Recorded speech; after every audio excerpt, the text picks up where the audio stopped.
Hello and welcome to the channel ECS. My name is Priyanshu Dubey. Ghatnasar series के अंतर्गत हम लोग पार्ट 1 कर चुके हैं। इसका रिवीजन करेंगे हम लोग। फास्ट रिवीजन करने वाले हैं। आपके घटनासार जो बुकलेट है उसके शुरू के 30 पेजेस के अंतर्गत जितना भी करंट अफेयर दिया है वो आज हम लोग कर लेंगे मोस्ट प्रोबेबली। तो घटनासार सीरीज के अंतर्गत पार्ट 1 हम लोग फास्ट रिवीजन करने वाले हैं। इससे पहले कि मैं शुरू करूं, आपको इंश्योर सिविल सर्विसेज के अंतर्गत चलने वाले प्रोग्राम के बारे में बता देता हूं। रोज रात को 9 बजे हम लोग लाइव रहते हैं, जहां पर हमारे द्वारा 21 जून से प्लान चलाया जा रहा है, 90 डेज प्लान, जिसके अंतर्गत हम लोग 21 सितंबर तक अपने सिलेबस को कंप्लीट कर लेंगे। आपका प्री 24 अक्टूबर 2021 को होगा। उससे पहले लगभग 1 महीने पहले हमारा ये पूरा जो 90 डेज का प्लान है ये बाइंड अप हो चुका होगा। हम लोग हिस्ट्री, इंडियन पॉलिटी को खत्म कर चुके हैं। भारतीय राजस्थान हमारी खत्म हो चुकी है। भारतीय इतिहास मतलब इंडियन हिस्ट्री के अंतर्गत हम लोग मॉडर्न हिस्ट्री खत्म कर चुके हैं। हम लोग एंशिएंट हिस्ट्री खत्म कर चुके हैं और हम लोग अब मेडिवल हिस्ट्री, मध्यकालीन भारत की शुरुआत करने वाले हैं। इसके बाद हम लोग पढ़ेंगे पर्यावरण।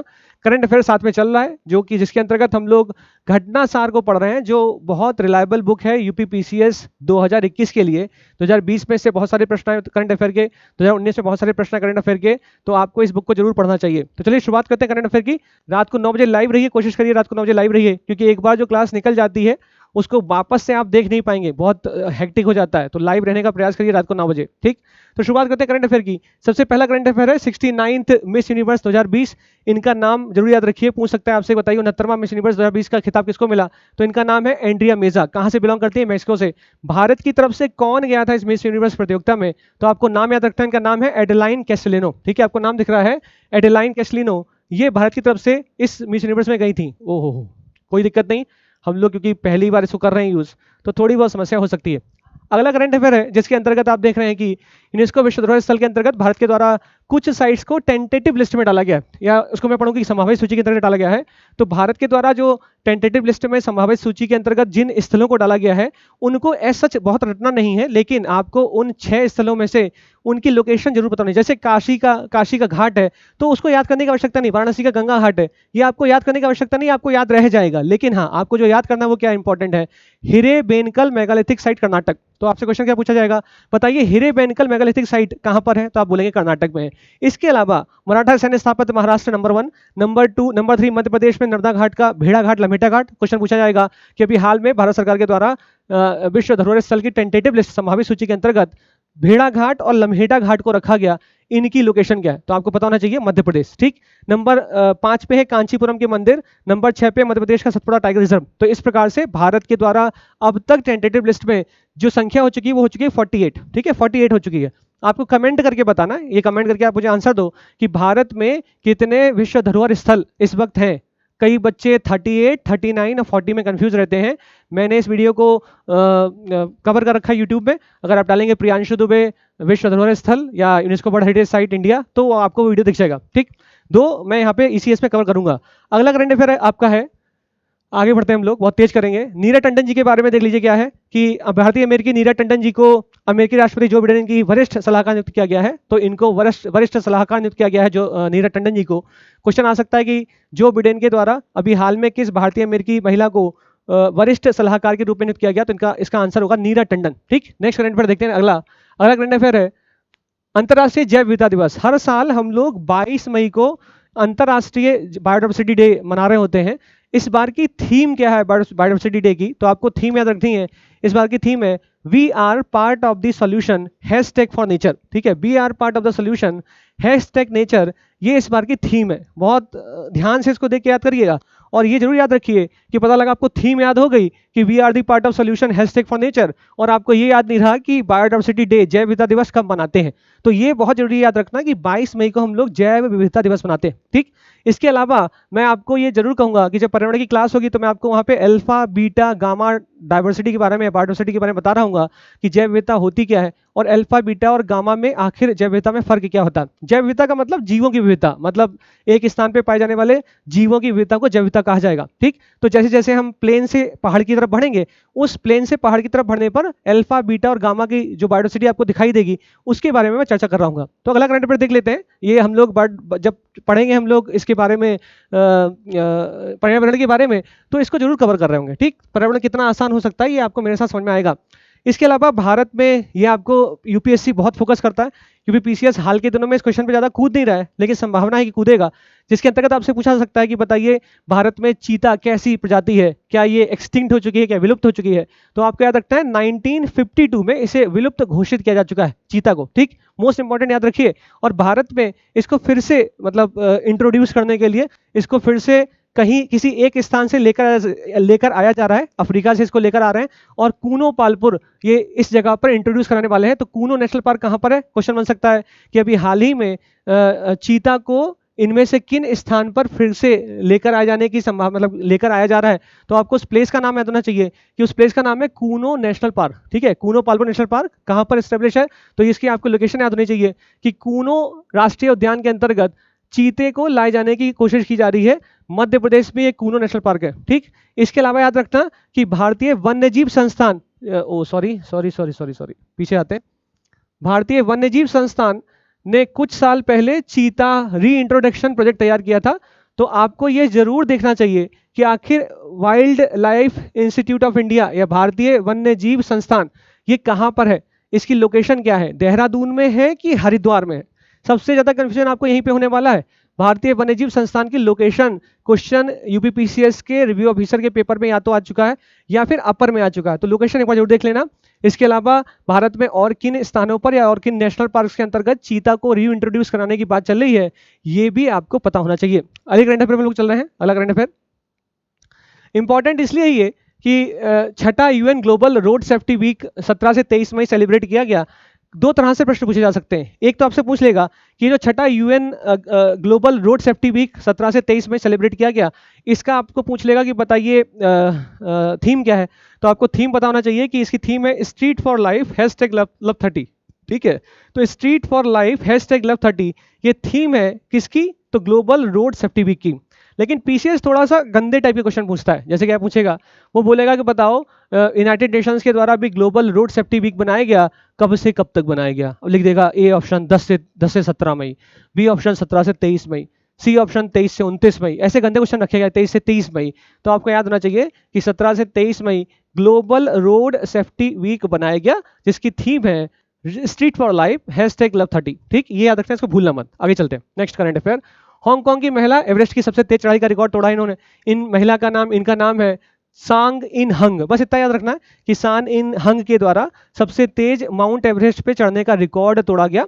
माउंट एवरेस्ट जिसे सागर माथा भी कहते हैं। आपको याद होना चाहिए कि माउंट एवरेस्ट मकालू और मसालू इन दो श्रेणियों के बीच में है, ठीक। साथ में आपको यह भी याद होना चाहिए कि महान हिमालय की सबसे ऊंची चोटी भारत में, तीन तरह के क्वेश्चन भूगोल में हमेशा आपसे पूछे जाते हैं कि महान हिमालय के अंतर्गत भारत की सबसे ऊंची चोटी का नाम क्या है, या फिर आपसे पूछा जाएगा कि भारत की सबसे ऊंची चोटी का नाम क्या है। तो आपको भारत की सबसे ऊंची चोटी बताई जाती है K2 गॉडविन ऑस्टिन, ठीक।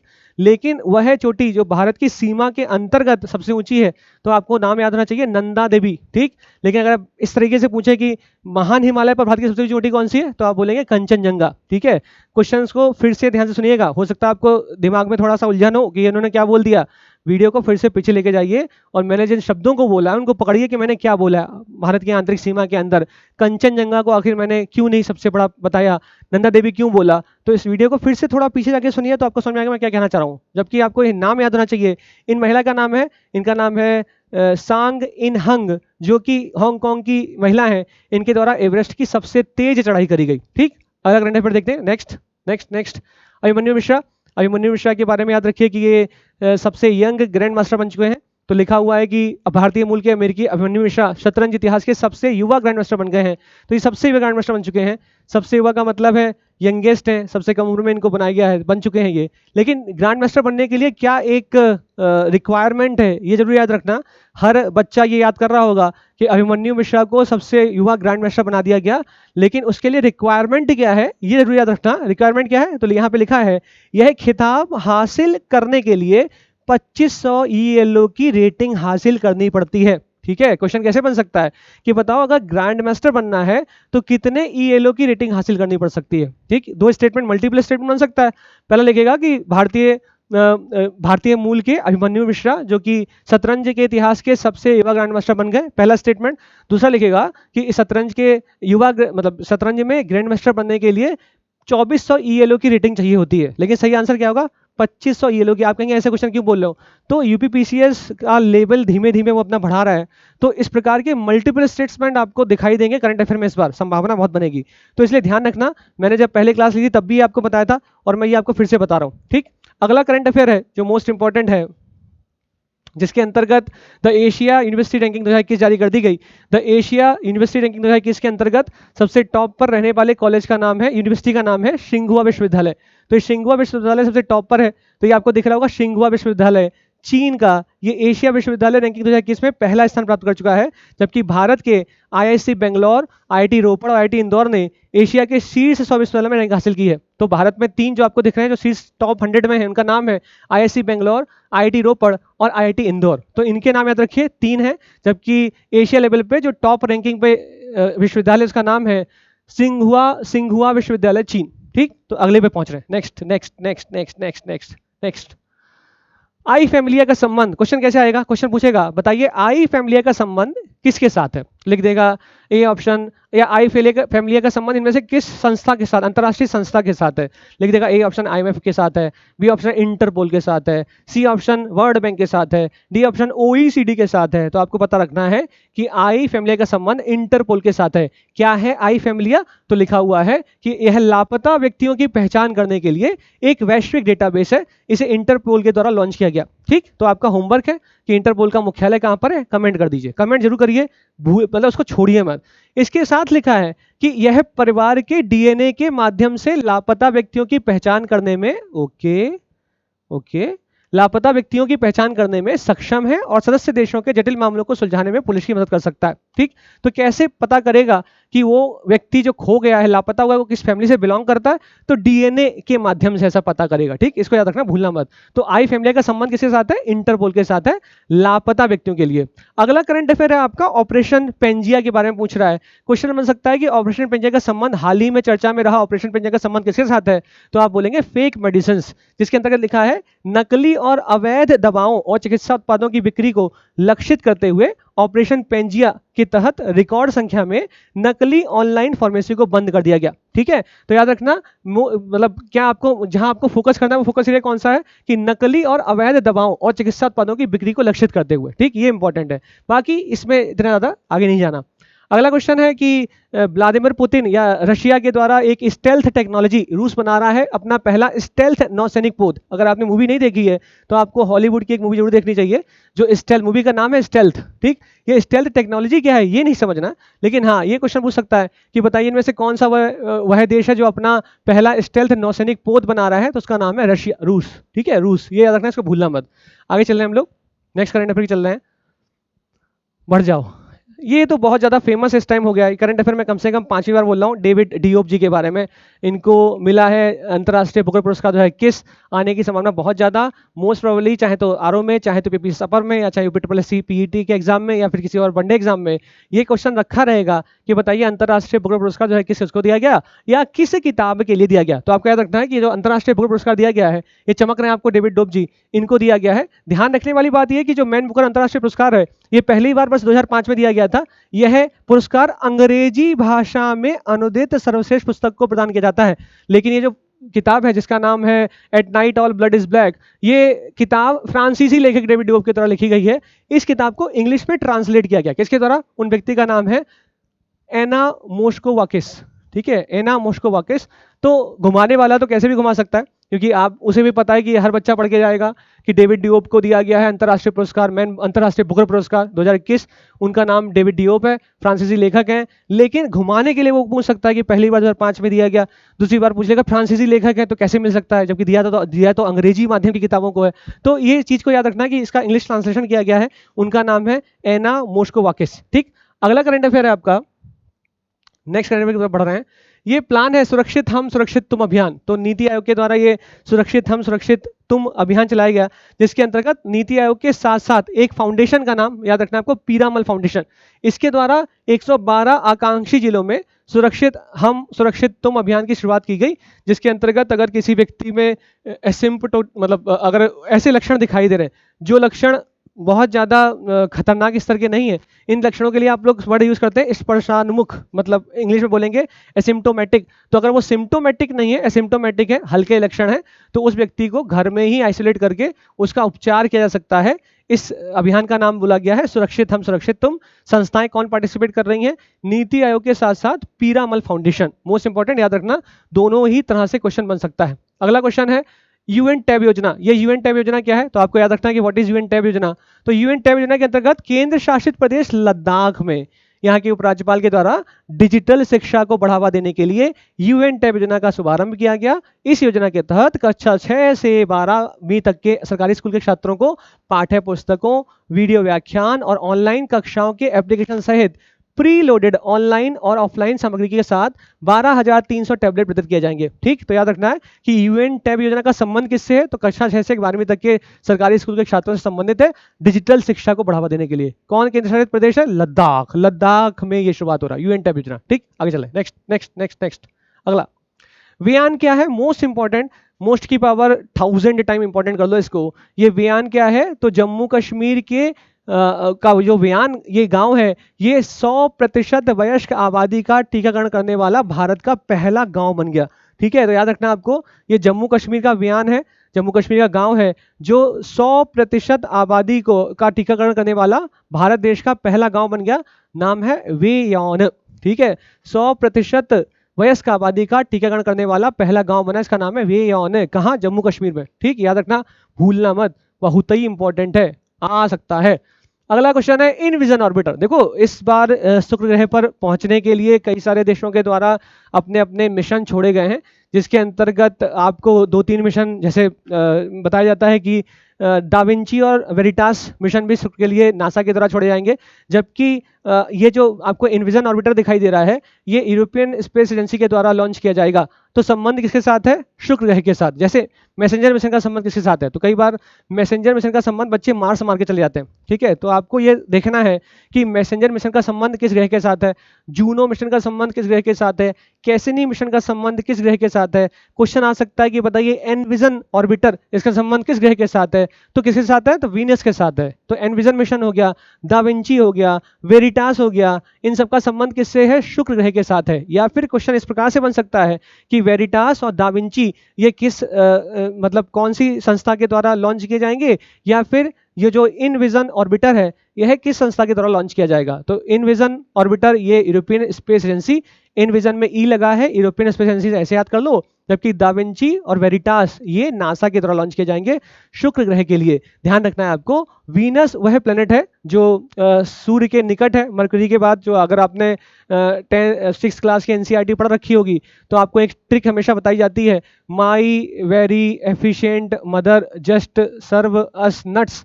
इस शॉर्ट ट्रिक के अंतर्गत आपको बताया जाता है कि सबसे पहले मरक्यूरी है, उसके बाद वीनस है, उसके बाद आपको दिखाया जाता है अर्थ है, फिर मार्स है, जुपिटर है। तो आपको कुछ चीजें जैसे प्लैनेट्स में याद रखनी चाहिए। फॉर एग्जांपल, ना तो मरक्यूरी और ना ही वीनस के पास अपना सैटेलाइट है, अपना उपग्रह नहीं है। ठीक है, ग्रह क्या होते हैं और उपग्रह क्या होते हैं, तो जब मैं भूगोल पढ़ा रहा हूँ या सर के द्वारा भूगोल कवर की जा रही, सौरभ यादव सर के द्वारा कवर की जा रही होगी, तो आप ज्योग्राफी में क्या है, ग्रह और उपग्रह और तारा, सूर्य एक तारा है और बाकी अन्य ग्रह हैं, तो उन ग्रह की विशेषता क्या है, आखिर ग्रह होने के लिए कौन कौन सी प्रॉपर्टी चाहिए होती हैं, ये सब आपको जरूर बता दिया जाएगा।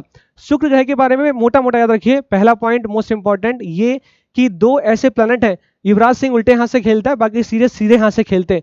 तो यूवी, यूरेनस और वीनस, ये 2 ग्रह हैं जो उल्टा चलते हैं, बाकी सब वेस्ट टू ईस्ट चलते हैं, ईस्ट टू वेस्ट चलेंगे। ठीक, नंबर 2, वीनस के पास अपनी सैटेलाइट नहीं है। नंबर 3, इसे सबसे हॉटेस्ट प्लैनेट कहा जाता है क्योंकि कार्बन डाइऑक्साइड की मात्रा बहुत ज्यादा है। कार्बन डाइऑक्साइड को हम लोग कहते हैं हीट ट्रैपिंग, मतलब हीट को ट्रैप करने वाला वो कार्बन डाइऑक्साइड गैस है जो हीट को ट्रैप कर लेती है। शायद इसी कारण से ग्लोबल वार्मिंग का कॉन्सेप्ट आपको बार बार सुनाई देता है। इसके अलावा ये सबसे इसे कहा जाता है ट्विन सिस्टर ऑफ अर्थ, जुड़वा बहन है अर्थ की। क्यों है? Morning star, evening star. तो ये सब चीजें जब सर कवर करेंगे तो आपको पूरा पूरा बता रहे होंगे। ठीक, इसके बाद का करंट अफेयर है, एक महिला जो कि पहली महिला बन गई है, इनका नाम है रेबिका ग्रिंसपैन। तो रेबिका ग्रिंसपैन ये अंकटाड की पहली महिला अध्यक्ष बनी। तो ये इंपॉर्टेंट है कि अंकटाड की पहली महिला अध्यक्ष है, इनका नाम है रेबिका ग्रिंसपैन। ये संयुक्त राष्ट्र महासभा ने व्यापार और विकास पर संयुक्त राष्ट्र सम्मेलन के अध्यक्ष पद के लिए रेबका ग्रिन्सपैन का नामांकन मंजूर कर दिया है। इस प्रकार से कोस्टा रिका की ये अर्थशास्त्री, इनका नाम है रेबका ग्रिन्सपैन, ये पहली महिला अध्यक्ष बन गई हैं। ठीक है, पहली महिला अध्यक्ष बन गई है। मोस्ट इंपॉर्टेंट याद रखना, आ सकता है, मोस्ट इंपॉर्टेंट है, आ सकता है। अगला करंट अफेयर की तरफ चल रहे हैं, नेक्स्ट। तो पहला मास्क मुक्त देश कौन सा बन गया है? तो ये तो मेरे ख्याल से हाल ही में इस देश के द्वारा हमास पर मिसाइलें दागी गई, और इसकी लोकेशन बहुत इंपॉर्टेंट, मैं हमेशा से बता रहा होता हूँ कि मिडिल ईस्ट में, मध्य एशिया में आप लोगों को हमेशा इस लोकेशन को जरूर प्रेफर करना चाहिए। इजराइल, जॉर्डन हो गया, लेबनान हो गया, सीरिया हो गया, उसके नीचे जब लोग आते हैं तो मेडिटेरियन सी, भूमध्य सागर के साथ कौन से देशों के साथ बॉर्डर साझा नहीं की जा सकती। तो मध्य एशिया के अंतर्गत जब भी आपसे क्वेश्चन पूछा जाता है कि इनमें से कौन सा देश भूमध्य सागर या मेडिटेरियन सी के साथ सीमा साझा नहीं करता, तो मैं हमेशा याद कराता हूँ कि लेबनान याद रखना, भूलना मत, लेबनान लेबनान। और अगर मैं गलत बोल रहा हूँ तो आप कमेंट कर देना कि नहीं सर वो लेबनान नहीं है, वो जॉर्डन है। ठीक है, तो आप कमेंट कर देना कि सर आप लेबनान नहीं है, जॉर्डन है, जो कि भूमध्य सागर के साथ साझा नहीं करता सीमा। लेबनान तो सीमा को साझा करता है, जॉर्डन है वो जो साझा नहीं करता। तो वेस्ट बैंक, तो ये जो लोकेशन है इजराइल की बहुत इंपॉर्टेंट है, और इस प्रकार से इजराइल वो पहला देश बन गया जो मास्क मुक्त देश बन चुका है। ठीक, अगला करंट अफेयर है आपका, जिसके अंतर्गत नाथूराम गोडसे जी, मुंबई के पत्रकार धवल कुलकर्णी के द्वारा किताब जो लिखी गई जिसका नाम है Nathuram Godse the true story of Gandhi's assassin. तो ये जो गांधीज एसेसिन है, इसके लिए पैन मैकमिलन इंडिया के द्वारा प्रकाशित की जाएगी किताब, जो कि धवल कुलकर्णी के द्वारा लिखी गई है। नाम फंस गया मेरी जीभ पे। तो धवल कुलकर्णी के द्वारा जो लिखी गई किताब है नाथूराम गोडसे जी के ऊपर, उसको पैन मैकमिलन इंडिया के द्वारा प्रकाशित किया जाएगा। ठीक, तो इस किताब का नाम, कौन इसका राइटर है, ये जरूर याद रखना है। ठीक, निपुण और निष्ठा क्या है? तो ये हमारे जिन व्यक्ति के द्वारा इसको लॉन्च किया गया, निपुण और निष्ठा, वो व्यक्ति अब शिक्षा मंत्री नहीं बचे हैं। आगे की स्लाइड में आपको ये भी पता लगेगा कि जो मोदी जी के नया मंत्रिमंडल आया है उसमें किसको शिक्षा मंत्री बनाया गया, कौन स्वास्थ्य मंत्री बने हैं, और हाल ही में बहुत ज़्यादा चर्चा में आ गया अपने ट्विटर के माध्यम से। ट्विटर पर उन्होंने ऐसे कमेंट कर दिए हैं, तो इनको भी हम देखेंगे कि मंत्रिमंडल के विस्तार में कौन कौन मंत्री नए बनाए गए हैं। जो क्वेश्चन मेरे ख्याल से मैचिंग कराने के लिए पीसीएस रखेगा, वो संभावना बहुत ज़्यादा बनेगी। तो निपुण और निष्ठा क्या चीज़ है? तो रमेश पोखरियाल निशंक जी के द्वारा निपुण भारत कार्यक्रम शुरू किया गया। तो निपुण कार्यक्रम का उद्देश्य है कि भारत में प्रत्येक बच्चे को, ध्यान रखना, प्रत्येक बच्चे को कब तक, 2026-27 तक, ठीक है, 2026-27, ये ऐसे फैक्ट हैं जो आपको ऐसे में प्रयोग करने चाहिए। ये ऐसे फैक्ट हैं जो आपको जीएस पेपर में अपने प्रयोग करने चाहिए। फैक्ट नहीं रखोगे तो यूपी में नंबर मेंस में नहीं उठेगा, बहुत विडंबना है ये, इसलिए आपको फैक्ट तो रखने पड़ेंगे। तो इस निपुण प्रोग्राम के अंतर्गत 2026-27 तक ग्रेड 3 के अंत तक, ग्रेड 3 के अंत तक मूलभूत साक्षरता और संख्यात्मकता, मतलब फंडामेंटल लिटरेसी एंड न्यूमरेसी, इसकी आपको प्राप्ति होगी। इस निपुण कार्यक्रम का ये उद्देश्य, निपुण भारत कार्यक्रम का ये उद्देश्य है। ठीक, तो इस निपुण का फुल फॉर्म क्या है? तो इसका फुल फॉर्म है national initiative for proficiency in reading with understanding and numeracy. ठीक है, ये फुल फॉर्म याद रखना। इसी के साथ निष्ठा क्या चीज है? तो क्वेश्चन पूछ सकता है कि निपुण का संबंध किसके साथ है? तो बच्चों के साथ, ग्रेड 3 तक के बच्चों को आपको फंडामेंटल न्यूमरेसी एंड लिटरेसी की बात कर रहा है। जबकि निष्ठा का संबंध किसके साथ है? टीचर के साथ है। निष्ठा के अंतर्गत क्या कर रहे हैं? तो एनसीईआरटी के द्वारा शिक्षक प्रशिक्षण का, मतलब ट्रेनिंग, टीचर ट्रेनिंग के अंतर्गत एक अभिनव एकीकृत कार्यक्रम तैयार किया गया है, जिसे अब निष्ठा, मतलब national initiative for school heads and teachers holistic advancement के रूप में जाना जाता है। ठीक, तो संबंध किसके साथ है? निपुण का बच्चों के साथ है। निष्ठा का संबंध किसके साथ है? टीचर के साथ है। ये इंपॉर्टेंट है। ठीक, आगे चल रहे हैं, लाइक वाइक करते रहिएगा ताकि थोड़ा सा उत्साह बना रहे ईसीएस की टीम के लोगों का, क्योंकि ये मैं रिवाइज करा रहा हूँ आपको क्लास डिजिटल बोर्ड के कारण, कि करंट अफेयर आपका किसी भी प्रकार से छूटे ना। मैंने ये जिम्मा ले रखा है, और पार्ट 2 सौरभ यादव सर के द्वारा कंप्लीट किया जाएगा। मैं पार्ट 2 कंप्लीट नहीं करूंगा घटना सर का, उस पार्ट 2 के अंतर्गत सर ही आपको डिजिटल माध्यम से आपको पढ़ा रहे होंगे।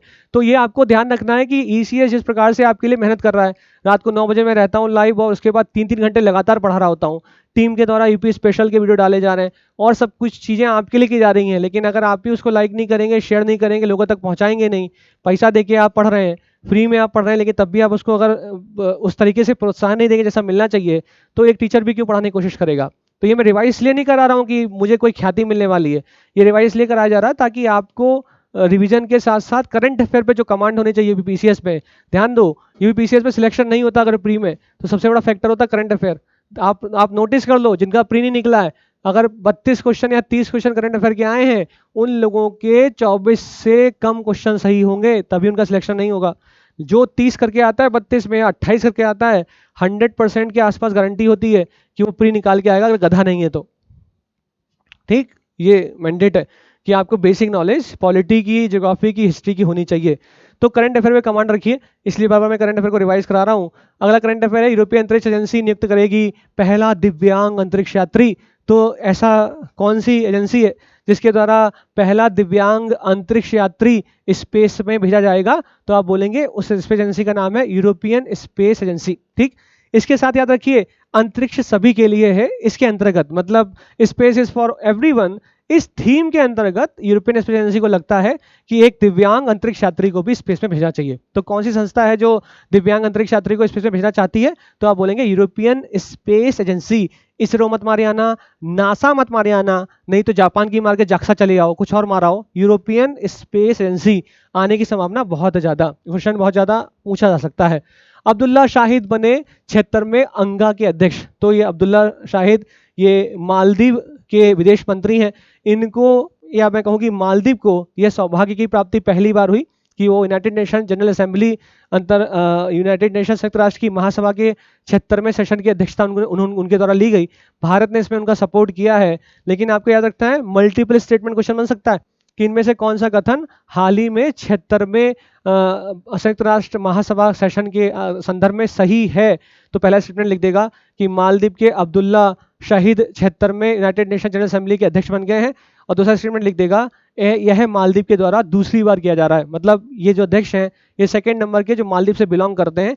आपको याद रखना है कि यह मालदीव से पहले अध्यक्ष बने हैं, मतलब मालदीव पहली बार यूनाइटेड नेशन जनरल असेंबली की अध्यक्षता कर रहा है, उसके सेशन की अध्यक्षता कर रहा है। ठीक है, इसको याद रखना, भूलना मत। इसके अलावा जो लिखा हुआ है 76वां सत्र एशिया प्रशांत समूह की बारी है, और यह पहली बार है, लेकिन लिखा है ना, ये पहली बार है जब मालदीव इस पद पर आसीन होगा। ठीक है, तो इसको याद रखना है, इसको भूलना मत। इसके साथ में एक और लिखा हुआ था कि संयुक्त राष्ट्र महासभा के अध्यक्ष का पद हर साल, ठीक है, हर साल क्षेत्रीय समूह के बीच बदलता रहता है। तो अगर कार्यकाल पूछ लिया जाए तो 1 साल, ठीक है, हर साल लिखा है, इसका मतलब 1 साल हो गया, इसमें कुछ सोचना ही नहीं है। आगे तरफ चल रहे हैं। संयुक्त राष्ट्र महासभा के बारे में कुछ फैक्ट जो आपको पता होने चाहिए, जो बेसिक एकदम चीजें हैं। 2 मैं इसको कवर कर चुका हूं कि महासभा ये जो संयुक्त राष्ट्र का मुख्य विचार समन्वयक, नीति निर्धारक और प्रतिनिधि अंग है, बकवास है। लेकिन सेकंड स्टेटमेंट इंपॉर्टेंट है कि महासभा में संयुक्त राष्ट्र के सभी 193 सदस्य देशों के प्रतिनिधि होते हैं, और इस प्रकार यह सार्वभौमिक प्रतिनिधित्व वाली संयुक्त राष्ट्र की एकमात्र संस्था है। अच्छा, जब भी सार्वभौमिक बोलता हूं मैं, और ये मैं हमेशा कर रहा होता हूं कि जब भी मैं बोलता हूं सार्वभौमिक, तो मैं एक नाम हमेशा आपको याद करा रहा होता हूं, महापद्मानंद का, जिसके द्वारा खुद को सार्वभौमिक कहा गया, जिसके द्वारा खुद को इकराट कहा गया, जिसके द्वारा खुद को कहा गया सर्वक्षत्रांतक, जिसके द्वारा खुद को बोला गया कि शूद्रो गर्भोद्भव, खुद को नहीं बोला गया, ऐसा बोलते हैं कि शूद्रो गर्भोद्भव, शूद्र के गर्भ से उसका उद्भव हुआ था, सर्वक्षत्रांतक कहा गया, अपरो परशुराम कहा गया, भार्गव कहा गया, सार्वभौमिक कहा गया, इकराट कहा गया। ये वही महापद्मानंद है जिसको कहा गया उग्रसेन, मतलब यूनानी लेखकों के द्वारा इसको उग्रसेन की संज्ञा दी गई, जिसकी सेना बहुत उग्र है। तो इसके बारे में याद रखना, सार्वभौमिक कहा गया। तो मैंने आपको बताया कि 193 सदस्य देशों के प्रतिनिधि होते हैं इस यूनाइटेड जनरल असेंबली में। संयुक्त राष्ट्र महासभा में बहुत जल्दी बोल दे रहा हूँ। संयुक्त राष्ट्र महासभा के अंतर्गत 193 सदस्य देश होते हैं। ठीक, ये याद रखना। सेकंड पॉइंट, महासभा के द्वारा इसके अध्यक्ष का 1 वर्ष के कार्यकाल के लिए प्रति वर्ष चुनाव किया जाता है। नेक्स्ट इंपॉर्टेंट पॉइंट है कि महासभा में महत्वपूर्ण प्रश्नों पर निर्णय जैसे कि शांति एवं सुरक्षा, नए सदस्यों के प्रवेश तथा बजटीय मामलों के लिए 2/3 बहुमत की आवश्यकता होती है, और अन्य मामलों में साधारण बहुमत की आवश्यकता होती होगी। नेक्स्ट इंपॉर्टेंट पॉइंट है, संयुक्त राष्ट्र सुरक्षा परिषद की भांति महासभा के पास कोई बाध्यकारी वीटो या वीटो पावर नहीं होती। तो अगर संयुक्त राष्ट्र सुरक्षा परिषद है, यूनाइटेड नेशन सिक्योरिटी काउंसिल है, इसके अंतर्गत 5 देशों के पास वीटो पावर है। भारत भी चाहता है कि उसको यूनाइटेड नेशन सिक्योरिटी काउंसिल के अंतर्गत P5 के बाद P5+ में जगह मिल जाए, ताकि भारत भी वहां पर, ठीक है हमको वीटो पावर मत दो, लेकिन उस संयुक्त राष्ट्र सुरक्षा परिषद के अंतर्गत हमको प्रतिनिधित्व प्रदान कर दो। तो ये भारत सोचता है। ठीक, तो अगला करंट अफेयर, आपका मोस्ट इंपॉर्टेंट जो अगला करंट अफेयर है, उस पर ध्यान देंगे हम लोग कि संयुक्त राष्ट्र के महासचिव पद पर किनको, ये संयुक्त राष्ट्र के महासचिव पद पर एक बार फिर से उन पर मोहर लग गई है। इनका नाम है, हाल ही में संयुक्त राष्ट्र सुरक्षा परिषद के दूसरे कार्यकाल के लिए संयुक्त राष्ट्र के महासचिव के पद के लिए अंटोनियो गुटेरस, ठीक है, इनका नाम है अंटोनियो गुटेरस। इनके लिए एक बार फिर से स्वीकृति बन गई, तो ये अपना दूसरा कार्यकाल संपूर्ण कर रहे होंगे। इनका नाम है अंटोनियो गुटेरस, नाम लिखा है अंटोनियो गुटेरस। ठीक, तो गुटेरस संयुक्त राष्ट्र के 9वें महासचिव हैं, वे इस पद से 1 जनवरी 2017 से कार्य कर रहे हैं। इसका मतलब महासचिव का कार्यकाल 5 साल होता है। ठीक है, 5 साल होता है, ये याद रखना, यही इंपॉर्टेंट है, याद करने लायक चीज जो मोस्ट इंपॉर्टेंट है। महासचिव कौन है सब याद कर लेगा, कितना कार्यकाल है ये लोग याद नहीं कर पाएंगे। तो यूएनएससी के लिए चुने गए यूएई, ब्राजील, अल्बानिया, गैबोन और घाना। क्वेश्चन आ सकता है इनमें से कौन किन देशों को यूनाइटेड नेशन सिक्योरिटी काउंसिल के देशों के मतलब नॉन परमानेंट अस्थाई मेंबर्स के अंतर्गत नहीं चुना गया। तो आपको याद रखना है क्या लिखा हुआ है कि संयुक्त राष्ट्र सुरक्षा परिषद ने 2022-23 की अवधि के लिए अल्बानिया को, ब्राजील को, गैबोन को, घाना को, संयुक्त अरब अमीरात को अस्थाई सदस्य चुना है। ठीक है, अस्थाई मतलब नॉन परमानेंट मेंबर है। तो मैंने आपको बताया कि 5 परमानेंट मेंबर हैं और 10 नॉन परमानेंट मेंबर हैं। टोटल मेंबर्स कितने हैं? 15 हैं। ये जो 10 नॉन परमानेंट मेंबर हैं इनका चुनाव होता रहता है। तो ये आपको बताया जा रहा है हर 2 साल में। तो लिखा हुआ है संयुक्त राष्ट्र सुरक्षा परिषद ने 2022-23 की अवधि के लिए इनको चुना है, अल्बानिया ये देश, ब्राजील, गैबोन, घाना और संयुक्त अरब अमीरात। ठीक, यह है अस्थायी सदस्य चुना है। निर्विरोध चुने गए सभी देश 1 जनवरी 2022 से अपना कार्यकाल शुरू करेंगे। सुरक्षा परिषद के अस्थायी सदस्यों के लिए चुनाव गुप्त मतदान के माध्यम से होता है, सीक्रेट बैलेट के थ्रू होता है और उम्मीदवारों को निर्वाचित होने के महासभा में 2/3 बहुमत की आवश्यकता होती है। याद करने की आवश्यकता नहीं, लेकिन यह याद रखना है आपको कि इनका कार्यकाल 2 साल होता है। संयुक्त राष्ट्र सुरक्षा परिषद का मुख्यालय न्यूयॉर्क में है, ये याद करने की आवश्यकता नहीं, लेकिन इसकी स्थापना 1945 में हुई, ये याद रखना है। साथ में मैंने आपको बता दिया है a total of 15 members are there in the council, out of which 5 are permanent and 10 are non permanent. 5 स्थायी होते हैं, 10 अस्थायी होते हैं। इसके अंतर्गत non permanent members are elected for 2 year. ठीक है, याद रखना कि जो अस्थायी सदस्य होते हैं उनको 2 साल के लिए नियुक्त किया जाता है। ठीक, इंपॉर्टेंट, बहुत इंपॉर्टेंट, याद रखना, भूलना मत जो मैंने आपको बता दिया। आगे चल रहे हैं। फिलीपींस को फाइनेंशियल एक्शन टास्क फोर्स के द्वारा ग्रे लिस्ट में शामिल कर लिया गया। तो फिलीपींस को शामिल किया गया हाल में फाइनेंशियल एक्शन टास्क फोर्स की ग्रे लिस्ट में। एफएटीएफ ने अपने क्षेत्राधिकारियों की ग्रे लिस्ट जारी की है जिन पर अधिक निगरानी रखी जाएगी। फिलीपींस के अलावा भी जो देश हैं जिनको ग्रे लिस्ट में शामिल किया गया है, हैती, माल्टा, दक्षिण सूडान, इनको भी ग्रे लिस्ट में शामिल कर दिया गया है। क्या होता है ग्रे लिस्ट के बारे में, अगली स्लाइड में जानकारी आपको दी गई है कि ग्रे लिस्ट के बारे में क्या जानना है आपको। तो एफएटीएफ के द्वारा जो सूची ये जारी की जाती है जिसमें बढ़ी हुई निगरानी के तहत क्षेत्राधिकार रखे जाते हैं। यदि किसी क्षेत्राधिकार को बढ़ी हुई निगरानी में रखा गया है तो इसका मतलब है कि क्षेत्राधिकार सहमत समय सीमा के भीतर रणनीतिक कमियों को हल करने के लिए प्रतिबद्ध है। तो जो वहां पे खामियां हैं, रणनीतिक कमियां हैं, उनको सही करना ये उसकी प्रतिबद्धता होगी अगर उसे ग्रे लिस्ट में डाल दिया गया है एफएटीएफ के द्वारा। फाइनेंशियल एक्शन टास्क फोर्स की स्थापना कब हुई?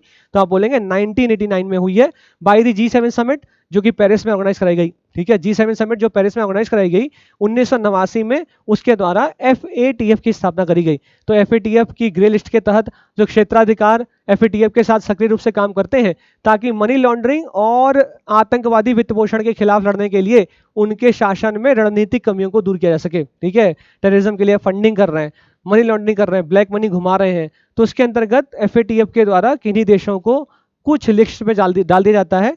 फिलीपींस को ग्रे लिस्ट में डाल दिया गया। ठीक, पाकिस्तान किस लिस्ट में है ये आपको खोजना है कि पाकिस्तान को एफएटीएफ के द्वारा किस लिस्ट से नहीं निकाला जा रहा। वो प्रयास कर रहा है कि हमको निकाल दिया जाए लेकिन वो एफएटीएफ की उस लिस्ट से नहीं निकल पा रहा। तो फाइनेंशियल एक्शन टास्क फोर्स के बारे में याद रखना कि इसका जो सेक्रेटेरिएट है ये हाउस्ड है at the OECD headquarter in Paris. ठीक है, तो OECD का जो हेडक्वार्टर पेरिस में है वहां पर इसका सेक्रेटेरिएट है। किसका? FATF, financial action task force, जिसकी स्थापना 1989 में हुई।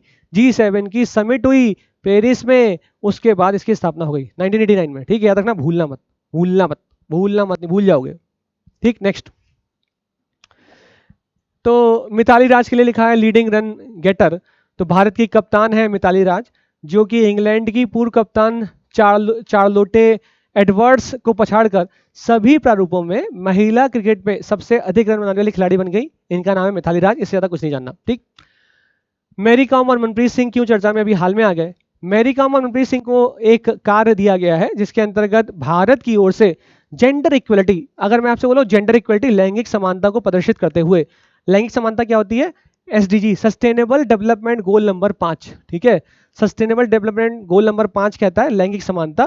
भारत के द्वारा इसको दर्शाया गया। इसको दर्शाते हुए जो अगले ओलंपिक होने वाले हैं तो भारतीय ओलंपिक संघ ने घोषणा करी है कि जो ध्वजवाहक होंगे ओलंपिक की शुरुआत में पहले दिन में, तो ओलंपिक के उद्घाटन समारोह में 6 बार की विश्व मुक्केबाजी चैंपियन का नाम है MC मैरी कॉम, और पुरुष हॉकी टीम के कप्तान मनप्रीत सिंह भारत के ध्वजवाहक होंगे, ठीक है, जो उद्घाटन समारोह होगा उसमें। जबकि समापन होगा तो उसमें 2018 विश्व कुश्ती चैंपियनशिप के रजत पदक विजेता, इनका नाम है बजरंग पुनिया, ये 8 अगस्त को जो समापन होगा उसमें ध्वजवाहक होंगे। और भारत के द्वारा पहली बार आगामी टोक्यो खेलों में लिंग समानता सुनिश्चित करने के लिए भारत से एक पुरुष और एक महिला को भेजा जा रहा है। आपको नहीं लगता कि अगर जीएस मेंस में ऐसा क्वेश्चन आ जाए जो आपसे बोले जीएस पेपर 3 में कि सस्टेनेबल डेवलपमेंट गोल नंबर 5 जो कि जेंडर इक्वलिटी की बात करता है, इसके संबंध में भारत के द्वारा किए गए प्रयासों की चर्चा करिए, तो उन प्रयासों में एक प्रयास ये भी हो सकता है जिसकी शुरुआत, जिस आंसर की शुरुआत आप इस इंट्रोडक्शन के साथ कर सकते हैं, ठीक है, जिसके अंतर्गत मैंने आपको बताया कि मैरी कॉम, मनप्रीत सिंह, इनको टोक्यो में हो रहे ओलंपिक में जो उद्घाटन समारोह है वहां पर जेंडर इक्वलिटी को शो करते हुए भेजा जा रहा है भारत के ध्वजवाहक के रूप में, ठीक है। तो अगला करंट अफेयर देखते हैं। 70 साल के प्रयास के बाद फाइनली चाइना को मलेरिया मुक्त घोषित कर दिया गया। तो लिखा है 70 साल के प्रयास के बाद चीन को WHO के द्वारा मलेरिया मुक्त प्रमाणन से सम्मानित किया गया। यह एक ऐसे देश के एक उल्लेखनीय उपलब्धि है जिससे 1940 के दशक में सालाना बीमारी के 30 मिलियन मामले दर्ज किए।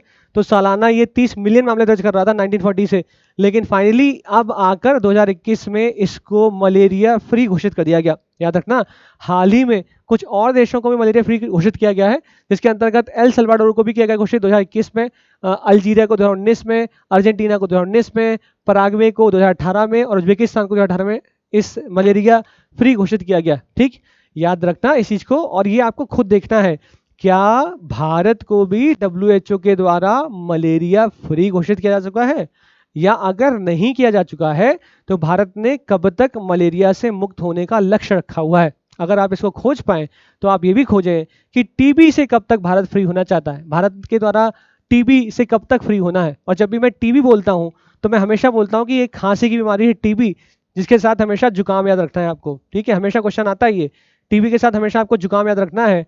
टीबी जुकाम का मतलब तेलंगाना, बिहार, जम्मू कश्मीर काट देंगे, उत्तर प्रदेश, कर्नाटक, आंध्र प्रदेश और महाराष्ट्र, भारत में इन राज्यों के पास बाई कैमरलिज्म मतलब द्विसदनीय व्यवस्था के अंतर्गत आते हैं ये, मतलब इनके पास विधानसभा भी है और इनके पास अपनी विधान परिषद भी है। ठीक, रट्टा लगा लेना, भूलना मत, बहुत मोस्ट इंपॉर्टेंट है। WHO क्या ऐसे ही बैठे बैठे कर देता है क्या कि हाँ मलेरिया फ्री, ऐसा नहीं है। 3 साल तक उस जगह पर, जिस जगह को उसे मलेरिया फ्री घोषित करना है, जिस देश को, उस देश में 3 साल तक कोई भी केस मलेरिया का इंडिजिनस नहीं आना चाहिए, उस देश को वो मलेरिया फ्री घोषित कर देता है। ठीक, आगे चल रहे हैं। अब ये मेंस के लिए इंपॉर्टेंट हो सकता है, जैसे यहाँ पे मैंने जानबूझ के स्लाइड जोड़ दी है जिसमें मैंने आपको 137 रणनीति की समय सीमा का कड़ाई से पालन करना बताया है। तो आपके मेंस के लिए इंपॉर्टेंट हो सकता है कि आप ये 137 रणनीति को कोट कर सकते हैं अगर भारत के संबंध में कुछ पूछा जाए तो। ठीक है, ये कुछ गलत नहीं होगा क्योंकि रणनीति सफल हुई इसलिए सही है। तो ये कई बार लोग, हो सकता है लोग कहें कि ये क्या है, भारत की पहली फास्ट टैग एकीकृत भुगतान इंटरफेस पार्किंग सुविधा, ये क्या हो गया। फास्टैग तो हम तो रोज निकल के आते हैं हाईवे से, और ये कह रहे हैं पहला। तो देखो ध्यान से पढ़ोगे तो लिखा हुआ है यूपीआई बेस्ड पार्किंग तो डीएमआरसी के द्वारा ये पहली भारत में अपने तरह की पहली यूपीआई बेस्ड पार्किंग डीएमआरसी के द्वारा शुरू करी गई, लॉन्च की गई है, पार्किंग है। ठीक है, ये इंपॉर्टेंट है, किसके द्वारा, डीएमआरसी के द्वारा। अगला चले नेक्स्ट। मैंने आपसे बोला था कि मैं मंत्रिमंडल में फेरबदल की चर्चा कर रहा हूँ, तो मंत्रिमंडल में फेरबदल की चर्चा करने से पहले एक चीज जो आपको रटी होनी चाहिए, खासकर मैं हमेशा बता रहा होता हूं कि अगर ये बड़ा गोला है और ये छोटा गोला है, इसे कहा जाता है काउंसिल ऑफ मिनिस्टर, मंत्रिपरिषद, इसे कहा जाता है कैबिनेट, मंत्रिमंडल। ठीक है, कैबिनेट ये मंत्रिमंडल है। तो मैं हमेशा बता रहा होता हूं कि देखो बड़ा पैकेट छोटा धमाका, मतलब बड़ा पैकेट है लेकिन धमाका छोटा है, जबकि कैबिनेट छोटा पैकेट बड़ा धमाका, मतलब शक्ति किसके पास ज्यादा है, कैबिनेट के पास शक्ति बहुत ज्यादा है। ठीक, पहला पॉइंट याद रखना। दूसरा, काउंसिल ऑफ मिनिस्टर में कितने मंत्री होंगे, इसके बारे में अगर आपसे पूछा जाए तो आपको हमेशा एक संशोधन याद रखना है, 91 संविधान संशोधन 2003। इसे आपको रट के रखना है कि 91st कॉन्स्टिट्यूशनल अमेंडमेंट एक्ट 2003 के अंतर्गत ये बोला गया है कि कितने मंत्रिपरिषद में मेंबर मंत्री होंगे, यह लोकसभा की टोटल स्ट्रेंथ के 15% से अधिक नहीं हो सकते। 91 संविधान संशोधन ऐसा कहता है, मतलब जो लोकसभा की टोटल स्ट्रेंथ है उसका 15% से अधिक नहीं हो सकते। प्रश्न घूम सकता है कि लोकसभा की 15% से अधिक राज्यसभा के 15% से अधिक, संसद के 15% से अधिक, और इस 15% के अंतर्गत क्या प्रधानमंत्री को शामिल किया गया है? तो आपको याद रखना है कि 15% के अंतर्गत प्रधानमंत्री को भी शामिल किया गया। ठीक, अपने दिल से मत मार देना कि नहीं शामिल किया गया। तो मंत्रिमंडल का फेरबदल हुआ और मोदी जी के द्वारा अपने मंत्रिमंडल के फेरबदल के अंतर्गत कुछ चीजें करी गई। किन किन मंत्रियों को क्या क्या जगह दी गई? जैसे धर्मेंद्र प्रधान जी को शिक्षा मंत्री बना दिया। ठीक है, तो मैंने आपसे बोला था कि पोखरियाल जी को हटाया गया और धर्मेंद्र प्रधान जी को शिक्षा मंत्री के पद पर बैठाया गया। इसके साथ साथ वो कौशल विकास और उद्यान मंत्री भी बन गए हैं। गिरिराज सिंह पहले मत्स्य विभाग में मत्स्य मंत्री थे, अब उनको ग्रामीण विकास मतलब डेयरी मिनिस्ट्री के अंतर्गत थे, अब उनको ग्रामीण विकास मंत्री और पंचायती राज मंत्री बना दिया गया। पंचायती राज मंत्री देखते ही आपके दिमाग में 24 अप्रैल घूमनी चाहिए, 24 अप्रैल आपके दिमाग में घूमनी चाहिए हमेशा। ठीक है, इसके अलावा लिखा हुआ है किरेन रिजिजू कानून एवं न्याय मंत्री हैं। इसके बाद लिखा है भूपेंद्र यादव, मोस्ट इंपॉर्टेंट याद रखना, भूपेंद्र यादव जी को पर्यावरण वन और जलवायु परिवर्तन मंत्री बनाया गया है और श्रम एवं रोजगार मंत्री भी उनको घोषित कर दिया गया। ठीक है, तो याद रखना ये मोस्ट इंपॉर्टेंट है, भूपेंद्र यादव। ठीक है, पर्यावरण मंत्री बना दिए गए हैं, मैचिंग में आ सकता है और यही जो है जो आपको निकाल ले जाएगा। ठीक, तो ये याद रखिए। बाकी जो दिख रहा है आपको अनुराग सिंह ठाकुर, मनसुख मांडविया, ये फेमस रहे हैं आजकल हाल में बहुत ट्विटर में। इनके द्वारा कुछ अपनी बहुत ही बेहतरीन इंग्लिश का नज़ारा पेश करते हुए कुछ ट्विटर पे कमेंट करे गए और इसके बाद लोगों ने बहुत सपोर्ट किया। ऐसा नहीं है अंग्रेजी अच्छी नहीं है तो क्या हेल्थ मिनिस्टर अच्छे नहीं बन सकते क्या? भारत के तो अंगूठा छाप राष्ट्रपति भी रहे, तो स्वास्थ्य मंत्री को बना दिया तो कौन सी बड़ी बात कर दी? तो ये अब आपको सोचना पड़ेगा कि आप आधुनिक भारत में उस भारत की ओर बढ़ रहे हैं यूनाइटेड नेशन सिक्योरिटी काउंसिल में अपनी जगह मांग रहा है, या आप उस भारत की ओर बढ़ रहे हैं जहाँ की मंत्रियों को ज्ञान की इतनी ज़्यादा अधिकता है। ये आपको सोचना पड़ेगा। मतलब ये कंट्रोवर्शियल हो सकता है लेकिन ये आपको सोचना पड़ेगा। मिनिस्ट्री ऑफ कॉर्पोरेशन की स्थापना सहकारिता मंत्री सहकारिता मंत्रालय की नया सहकारिता मंत्रालय बनाया गया है। तो सरकार ने पीछे आओ, पीछे आएंगे हम पीछे आके फिर चलेंगे, टेंशन नहीं लेनी है। तो सरकार ने भारतीय सहकारिता आंदोलन को बढ़ावा देने के लिए सहकारिता आंदोलन को बढ़ावा देने और स्वदेशी उद्यमों को बढ़ावा देने के लिए क्या बनाया है? इसका नाम है सहकारिता मंत्रालय, मिनिस्ट्री ऑफ कॉर्पोरेशन। ठीक, तो जैसे ही कॉर्पोरेशन आया होगा दिमाग में तो आपको कई बार क्वेश्चन पूछा जाता है कि बताओ राज्यसभा में राष्ट्रपति के द्वारा 12 लोगों को नॉमिनेट किया जाता है, तो लेजिस्लेटिव काउंसिल में गवर्नर के द्वारा भी 1/6 लोगों को नॉमिनेट किया जाता है। ऑन द बेसिस ऑफ किस आधार पे? तो लास्ट राज्यसभा के लिए आप लोग एक हमेशा याद रखते हो लास्ट। ठीक है, literature, art, science and social service, मतलब साहित्य, कला, विज्ञान और समाज सेवा। लेकिन जब विधान परिषद पे आप आते तो आप बोलते हैं क्लास, CLASS। क्लास में क्या है? Cooperative movement. इसके बाद लिटरेचर, आर्ट, साइंस और सोशल सर्विस। ठीक है, तो ये कोऑपरेशन मतलब मिनिस्ट्री ऑफ कोऑपरेशन सहकारिता मंत्रालय बनाया गया है, जिसके लिए मंत्री बनाया गया है उनका नाम है हमारे वही जो कि जोनल काउंसिल के भी चेयरपर्सन होंगे। कौन है? इनका नाम है अमित शाह जी। ठीक, ये जानबूझ के मैंने घुमाया थोड़ा सा। ठीक, जानबूझ के घुमा दिया। अच्छा, ये साफ नहीं दिख रहा है लेकिन मैं बता देता हूँ। विद्या बालन जी को फायरिंग रेंज का मतलब एक फायरिंग रेंज है, उसका बॉलीवुड अभिनेत्री विद्या बालन के नाम पे उस फायरिंग रेंज का नाम रखा गया। तो ये जो विद्या बालन है ये फायरिंग रेंज जम्मू कश्मीर के बारामूला जिले के गुलमर्गा में स्थित है। इस फायरिंग रेंज का नाम बॉलीवुड अभिनेत्री विद्या बालन जी के नाम पे रखा गया है।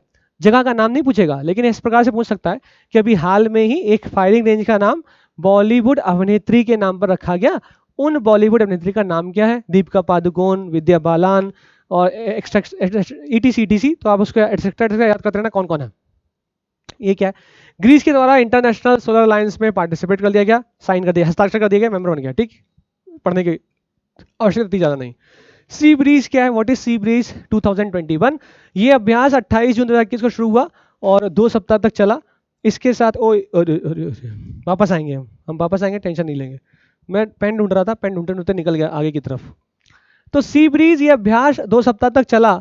इसमें अमेरिका, नाटो सहयोगियों और यूक्रेन के साथ में लगभग 32 युद्धपोत और 40 विमान शामिल हो चुके हैं। तो अमेरिका यूक्रेन का साथ में मिलकर ये अभ्यास है, इसका नाम है सी ब्रीज 2021। ठीक है, तो ये जो अभ्यास है यूक्रेन और अमेरिका एक सैन्य अभ्यास कर रहे हैं जिसमें काला सागर और दक्षिणी यूक्रेन में 30 देश शामिल है। तो काला सागर की लोकेशन बहुत ही इंपॉर्टेंट है। ब्लैक सी हमेशा मैं आपको बता रहा होता हूं कि ब्लैक सी के बारे में एक शॉर्ट ट्रिक जो आपको हमेशा याद होनी चाहिए, मेरे द्वारा पढ़ रहे बच्चों को रट गया होगा शायद। गुर्र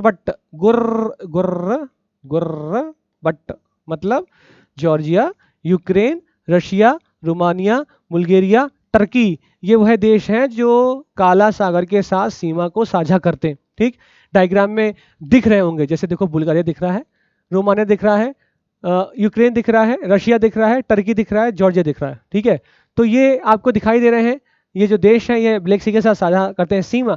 एक प्रश्न यूपीएससी बहुत पूछता है, इस साल यूपीपीसीएस फेंक के मारने वाला है। क्वेश्चन है कि टर्की किन दो सागरों के बीच में है? तो आपको याद रखना है भूमध्य सागर और काला सागर। ठीक है, टर्की ब्लैक सी और भूमध्य, अच्छा ओके, आपको नीचे की तरफ दिखाई नहीं दे रहा, सी नहीं दिखाई दे रहा है, लेकिन कई बार क्वेश्चन पूछा आता है कि इनमें से कौन सा देश इनमें से कौन सा देश भूमध्य सागर और काला सागर के बीच में है? तो आपको बताना होता है टर्की है। ठीक है, यहाँ पे आपको एजियन सी या दिख रहा होगा, उस पर लोड मत लेना, क्योंकि जब ब्लैक सी की लोकेशन हम लोग देख रहे होते हैं तो वहाँ पे हमको सी ऑफ एजोब कई बार देखना पड़ता है। इसके अलावा हम लोग देख रहे होते हैं मरमरा सी, मतलब ब्लैक बॉस मरा बॉस्पोरस स्ट्रेट ब्लैक सी और मरमरा सी को जोड़ता है।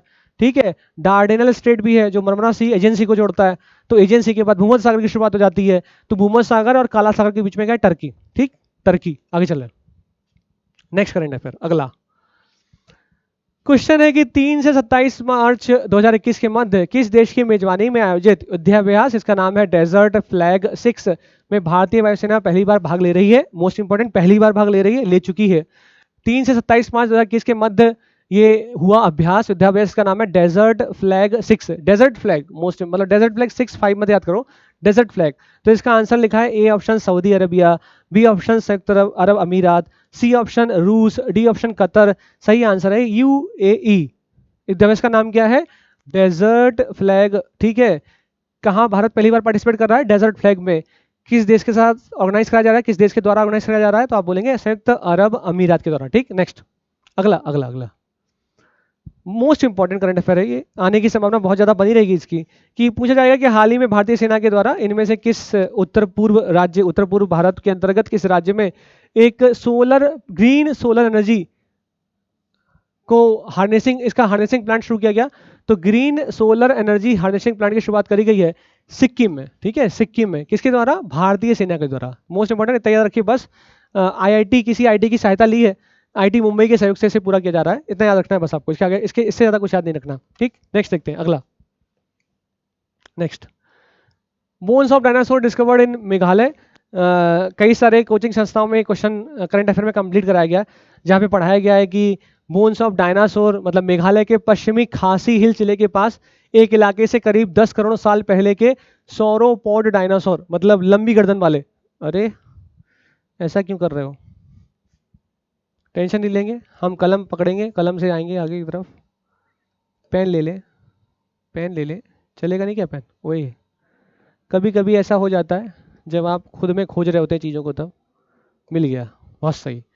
तो मेघालय के पश्चिम खासी हिल्स जिले के पास एक इलाके से करीब 10 करोड़ साल पहले के सौरोपॉड डायनासोर। ठीक है, ये आपको दिख रही होगी, एक फिगर दिख रहा होगा, गर्दन कट गई है लेकिन लंबी सी गर्दन है। ठीक, सौरोपॉड की लंबी गर्दन होती है, लंबी पूंछ होती है, शरीर के बाकी हिस्से की तुलना में छोटा सिर होता है, 4 मोटी एवं खंभे जैसी टांगे होती हैं।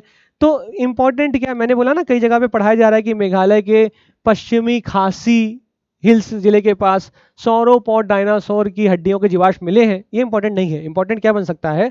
मल्टीपल स्टेटमेंट में क्वेश्चन आएगा, लिखेगा कि भारत में लगभग 10 करोड़ साल पहले के सौरोपॉड डायनासोर्स के जीवाश्म अभी हाल में ही पश्चिमी खासी मेघालय से प्राप्त हुए।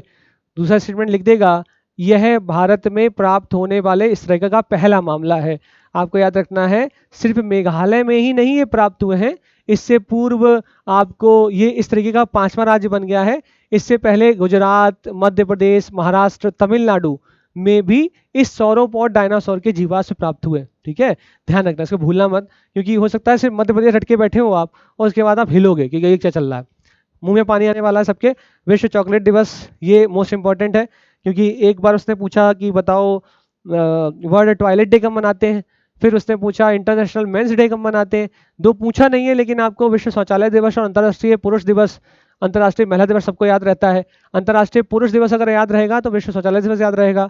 अगर आपको ये क्वेश्चन यूपीपीसीएस ने कई बार पूछा है तो संभावना बन सकती है कि वो हर 2 साल के बाद रिपीटेशन मारता है, जिसमें वो पूछता है कि ये दिवस बता दो, जैसे 16 सितंबर ओजोन डिप्लीशन डे, ठीक, 11 जुलाई, मोस्ट इंपॉर्टेंट 11 जुलाई। तो 11 जुलाई कई बच्चों ने रट लिया होगा, पॉपुलेशन डे 29 जुलाई रट लो, 3 मार्च रट लिया होगा कि हाँ 3 मार्च। तो मुझे कमेंट करके बताना कि 3 मार्च को कौन सा दिवस मनाते हैं, ठीक है। मैंने बोल दिया, हवा में हल्के मारा एकदम से, तो मुझे लग रहा है कि शायद आपको 3 मार्च याद होगा। तो आपको मुझे कमेंट करके बताना कि 3 मार्च को कौन सा दिवस मनाते हैं, ठीक है, बताना, वन्य जीव दिवस है क्या है। तो यहाँ पे लिखा है 7 जुलाई, हम लोग 7 जुलाई को मनाते हैं विश्व चॉकलेट दिवस, अंतर्राष्ट्रीय चॉकलेट दिवस, इंटरनेशनल चॉकलेट डे, हर साल 7 जुलाई को मनाया जाता है और ये 2009 से सेलिब्रेट किया जाता है, ऐसा माना जाता है। ये लिखा है 1550 में, इंपॉर्टेंट नहीं, लेकिन हाँ 7 जुलाई मोस्ट इंपॉर्टेंट, ये याद रखना, इसको भूलना मत, ठीक। ये तो हमने तो आगे भी नहीं बढ़ा, अपने आप भाग गया, लेकिन अब पीछे आएंगे हम, ठीक। पुरुषोत्तम रूपाला, क्यों लिखा पुरुषोत्तम रूपाला? पुरुषोत्तम रूपाला इंपॉर्टेंट नहीं है, ये मैंने जानबूझ के यहाँ पे चिपका के रखा पुरुषोत्तम रूपाला को। इंपॉर्टेंट ये है कि केंद्रीय मत्स्य पालन, पशुपालन और डेयरी मंत्री ये पहले थे, इनका नाम था गिरिराज, ठीक है। अब बदल के कौन हो गए हैं ये, अब उस मिनिस्टर का नाम जो कि पशुपालन और डेयरी मंत्री बने, उनका नाम है पुरुषोत्तम रूपाला, ठीक, याद रखना। तो ने ऑनलाइन कोर्स मोबाइल ऐप मत्स्य सेतु लॉन्च किया है, ठीक, इसको याद रखना, मत्स्य सेतु ऐप। कौशिक बसु, भारतीय अर्थशास्त्री कौशिक बसु को अर्थशास्त्र के लिए हमबोल्ट रिसर्च अवार्ड से सम्मानित किया गया है। तो इनका नाम है कौशिक बसु, पीछे शक्ल हो सकता है आपको एकदम साफ साफ दिखाई दे रही है, इनका नाम याद रखिए कौशिक बसु। इनको हमबोल्ट रिसर्च अवार्ड से सम्मानित किया गया है। विश्व बैंक के पूर्व मुख्य अर्थशास्त्री बसु वर्तमान में कार्नेल विश्वविद्यालय में अर्थशास्त्र के प्रोफेसर हैं।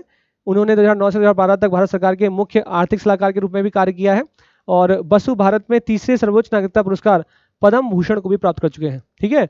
भारत रत्न, पद्म विभूषण, पद्म भूषण, पद्मश्री, तो याद रखना कि इनको पद्म भूषण मिल चुका है। इनका नाम है कौशिक बसु, इनको हाल ही में हमबोल्ट रिसर्च अवार्ड से सम्मानित किया गया, ठीक। नेक्स्ट नेक्स्ट, भारतीय नौसेना लापता हुए इंडोनेशिया पनडुब्बी। अच्छा, एक चीज याद रखना, इसके अंदर लिखा है कि उस पनडुब्बी का नाम जो कि भारतीय नौसेना के द्वारा लापता हुई इंडोनेशिया की पनडुब्बी है, उसकी खोज के लिए भारत के द्वारा अपने जहाज भेजे गए। तो क्वेश्चन इस प्रकार से आ सकता है कि KRI ननगला 402, ये हाल ही में चर्चा में रहा। KRI, देखो आपको नाम दिख रहा होगा, मैं पेन लेता हूं ताकि आपको नाम दिखा पाऊं, नाम दिख रहा होगा, देखो लिखा है KRI ननगल्ला 402, हाल ही में चर्चा में रहा। इसका संबंध किस देश के साथ है? तो इंडोनेशिया के साथ, ठीक, इंडोनेशिया के साथ, ठीक। क्या हुआ, तो भारतीय नौसेना लापता हुए इंडोनेशियाई पनडुब्बी और इसके 53 सदस्य चालक दल के बचाव अभियान में शामिल हो गई है। ये जो खो गया है, इसको खोजने, ये लापता हो गया है, इंडोनेशियन पनडुब्बी है, इसको खोजने के लिए भारतीय दल भी शामिल हो चुका है, भारतीय का नौसेना दल भी शामिल हो चुका है। तो इस पनडुब्बी का नाम है KRI ननगल्ला 402, ठीक। आगे चल रहे हैं, नेक्स्ट। हर घर जल, हर घर जल टैप वाटर पहुंचाना है। तो हर घर जल के अंतर्गत पुदुचेरी, मतलब जो हमारा केंद्र शासित प्रदेश है, ये पुदुचेरी बना हर घर जल केंद्र शासित प्रदेश। पुदुचेरी ने जल जीवन मिशन के तहत ग्रामीण क्षेत्रों में 100% पाइप टैप वाटर, मैंने बोला ना, पाइप जल कनेक्शन का लक्ष्य हासिल कर लिया है। इससे पहले गोवा, तेलंगाना, अंडमान निकोबार द्वीप समूह ने जल जीवन मिशन के तहत प्रत्येक ग्रामीण घर में नल के पानी की आपूर्ति की है। मतलब इस प्रकार देखा जाए तो 4 राज्य एवं केंद्र शासित प्रदेश है टोटल, जिनके द्वारा हर घर जल इस मिशन को प्राप्त कर लिया गया, ग्रामीण क्षेत्रों में 100% टैप वाटर को पहुंचा दिया गया, ठीक। तो कौन कौन से राज्य हैं? तो गोवा, तेलंगाना। कौन से केंद्र शासित प्रदेश है? अंडमान निकोबार और पुदुचेरी, ठीक, याद रखना, भूलना मत, अंडमान निकोबार, लक्षद्वीप मत मारियाना। तो इसलिए जल जीवन मिशन के तहत हर ग्रामीण घर तक पानी की आपूर्ति सुनिश्चित करने के लिए पुदुचेरी चौथा राज्य केंद्र शासित प्रदेश बन चुका है, ठीक। जल जीवन मिशन केंद्र सरकार के एक प्रमुख कार्यक्रम है। इसकी घोषणा अगस्त 2019, मोस्ट इंपॉर्टेंट, अगस्त 2019 में हुई, ठीक है, अगस्त 2019 में, इसको याद रखना।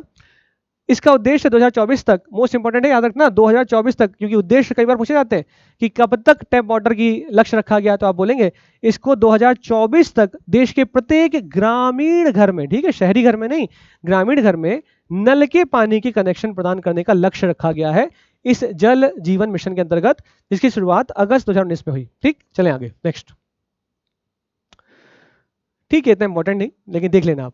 मध्य प्रदेश सरकार ने शुरू की अंकुर योजना। तो अभी हाल ही में अंकुर योजना शुरुआत की गई है, किस सरकार के द्वारा? मामा जी के द्वारा शुरू किया गया। क्या है अंकुर योजना? मामा जी के द्वारा क्या शुरू किया गया? तो मामा जी ने बोला है कि देखो, अंकुर योजना के अंतर्गत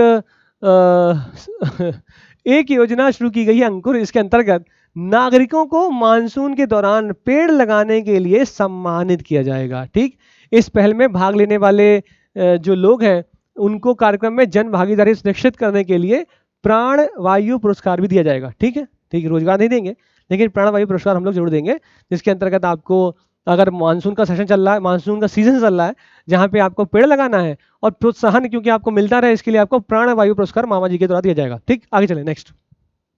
संजय दत्त के करंट अफेयर में आएंगे। संजय दत्त जी को मिल गया है यूएई के द्वारा गोल्डन वीजा प्रदान किया गया संजय दत्त जी को। तो इसमें लिखा हुआ है कि यूएई सरकार के द्वारा, यूएई, ओके ओके, पेन ले लिया जाए, पेन को ग्रहण किया जाए।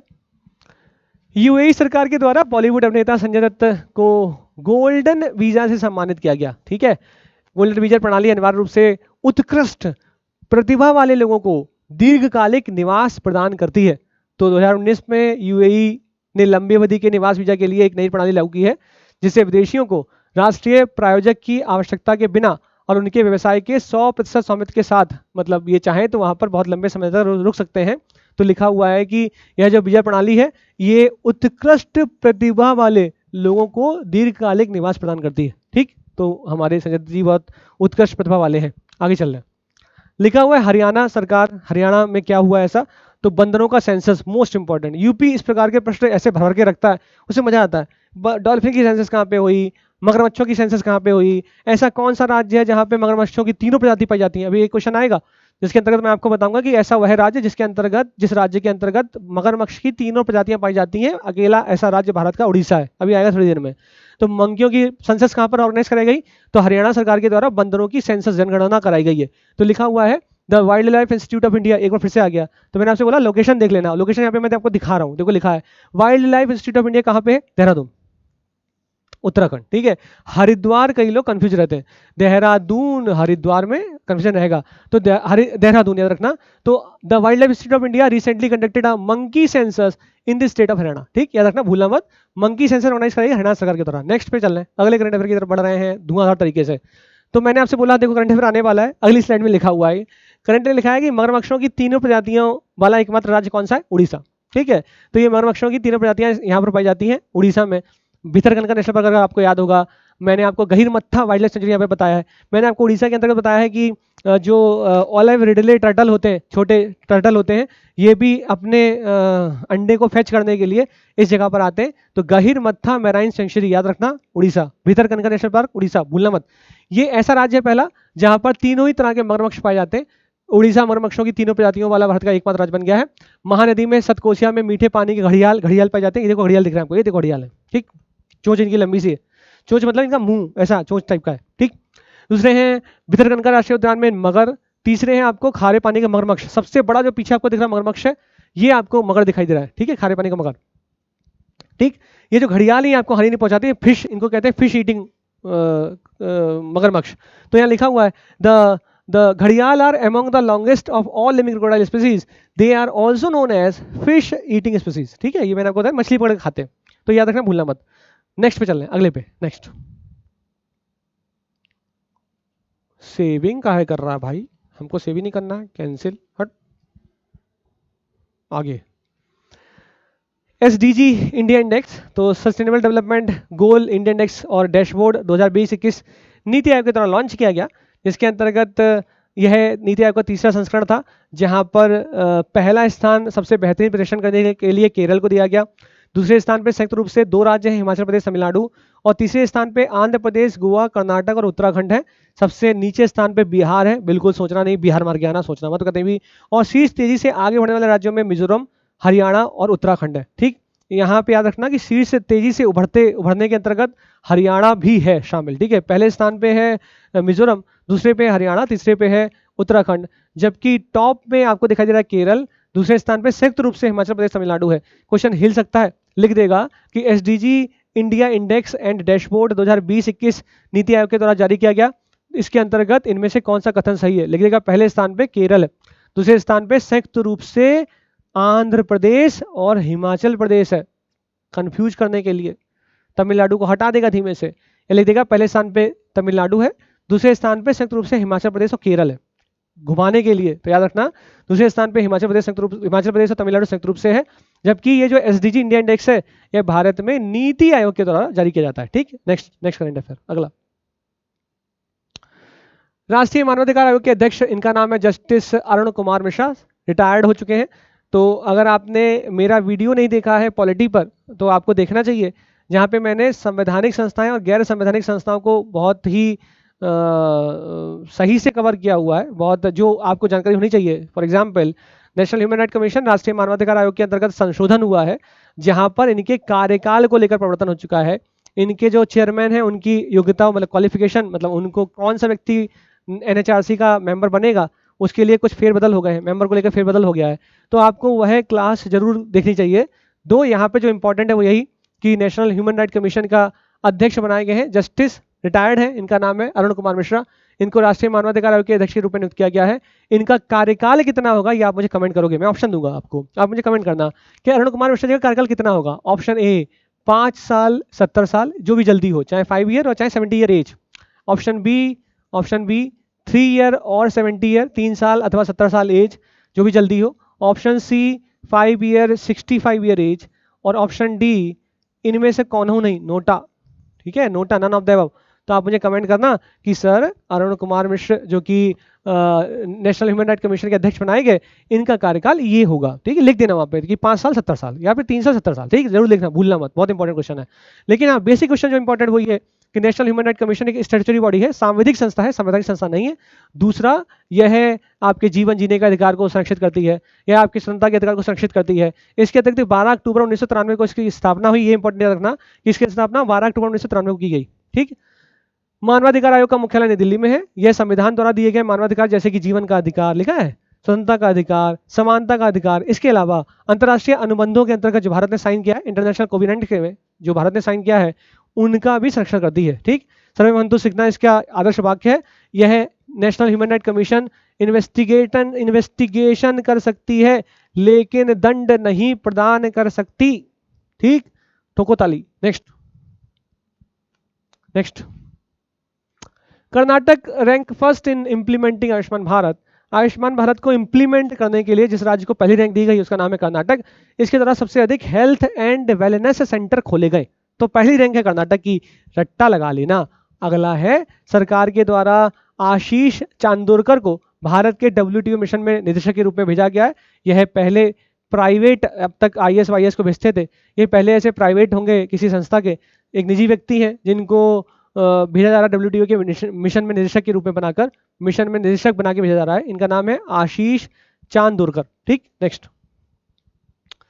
The times 50 most desirable women 2020 में टॉप पर रिया चक्रवर्ती सुशांत सिंह राजपूत केस के अंतर्गत संलिप्त रही या नहीं रही, ये CBI को बताना था, लेकिन CBI सो गई है शायद।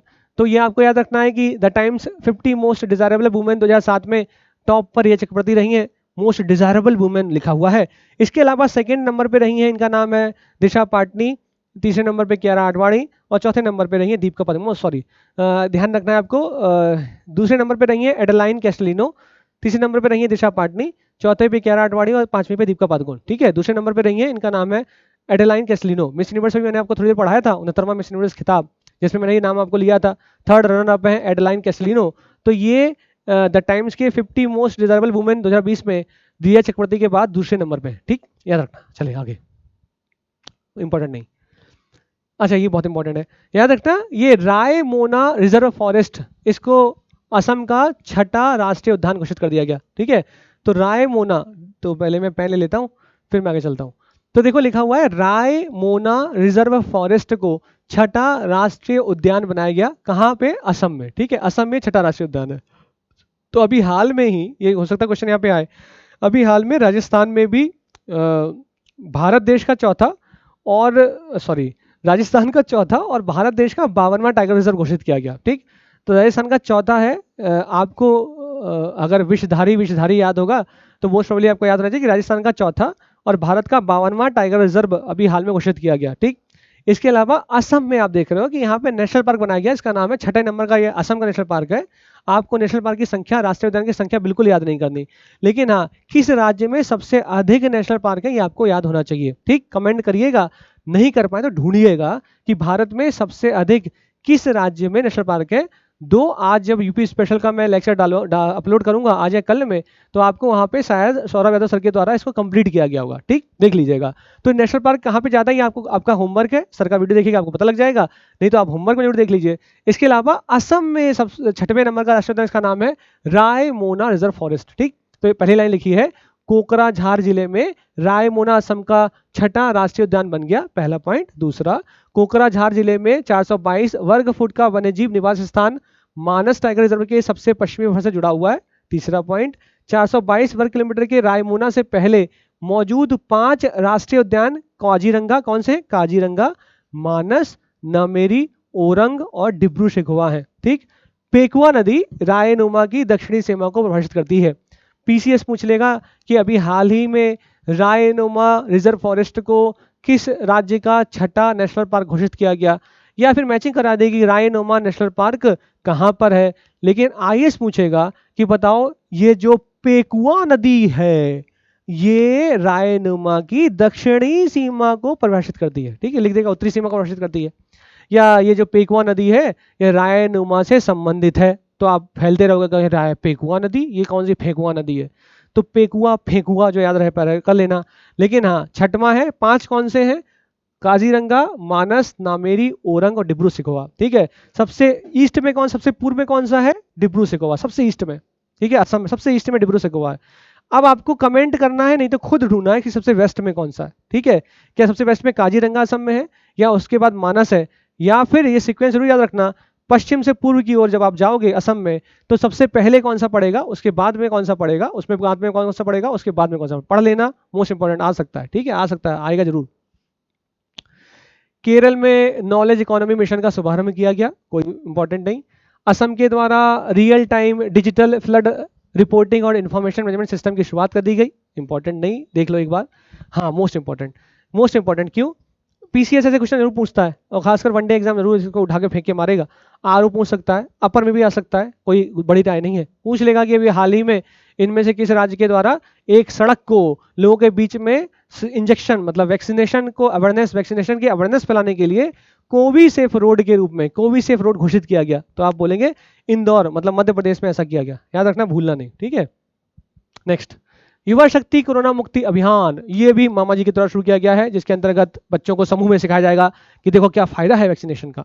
तो क्या नाम है इसका? युवा शक्ति कोरोना मुक्ति अभियान।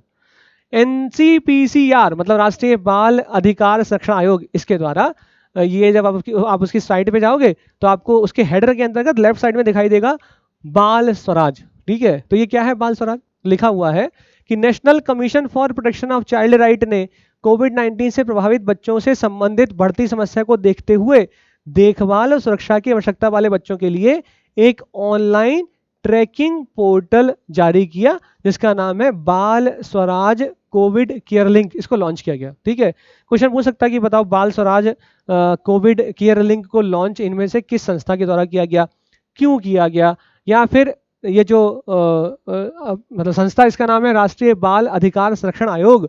तो आपको ये खुद देखना है, और अगर कमेंट कर पाए कहेंगे कितना होमवर्क देते हैं ये कैसी, मतलब इसका वर्णन भारत के संविधान के किस अनुच्छेद के अंतर्गत है। मैं ऑप्शन दे देता हूं आपको, मैं आपको ऑप्शन देता हूं। Option A article 24, option A article 24, option B article 22, option C article 330 B, और ऑप्शन डी इनमें से कोई नहीं, नन ऑफ द अबव। ठीक है, तो आपको बताना है कि राष्ट्रीय बाल अधिकार संरक्षण आयोग, national commission for protection of child rights, यह किस अनुच्छेद के अंतर्गत वर्णित है, लिखी हुई है। ठीक है, आगे चल रहे, next next next next.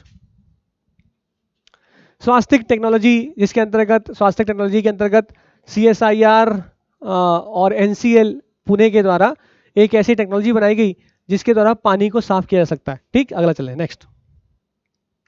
Operation Olivia का संबंध किससे है? तो आपको याद रखना है कि ऑपरेशन ओलिविया का संबंध है ये हर साल जो इंडियन कोस्ट गार्ड है इनके द्वारा हर साल ये जो ऑलिव रिडले टर्टल आते हैं उड़ीसा कोस्ट पे, उनको बचाने के लिए ऑपरेशन ओलिवे चला जाता है। ठीक है, याद रखना इंडियन कोस्ट गार्ड है, नेवी नहीं है। ठीक, भारत का पहला समुद्री मध्यस्थता केंद्र कहां पर खोला जा रहा है? गुजरात। या कुछ याद नहीं करना। आगे, बायोटेक्नोलॉजी कंपनी माई लैब के द्वारा किसको अपना ब्रांड एम्बेसडर बनाया गया? अक्षय कुमार।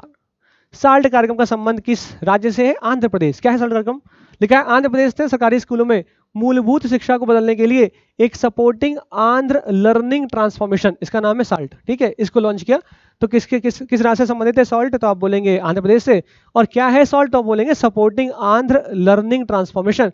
इसके द्वारा कार्यक्रम शुरू किया गया जिसके लिए विश्व बैंक ने $250 मिलियन के ऋण को मंजूरी दे दी। लेकिन क्वेश्चन पूछेगा अभी हाल में किस राज्य को $250 मिलियन के ऋण को मंजूरी दी गई है, किस प्रोग्राम के लिए दी गई है? तो आपको पता होना चाहिए सॉल्ट और आंध्र प्रदेश के लिए, जिसके अंतर्गत 40 लाख से अधिक बच्चे और लगभग 2 लाख शिक्षक कवर किए जाएंगे। ठीक, नेक्स्ट, फ्लाइंग ऑफिसर, इनका नाम है माविया सुदान। ये माविया सुदान फ्लाइंग ऑफिसर है।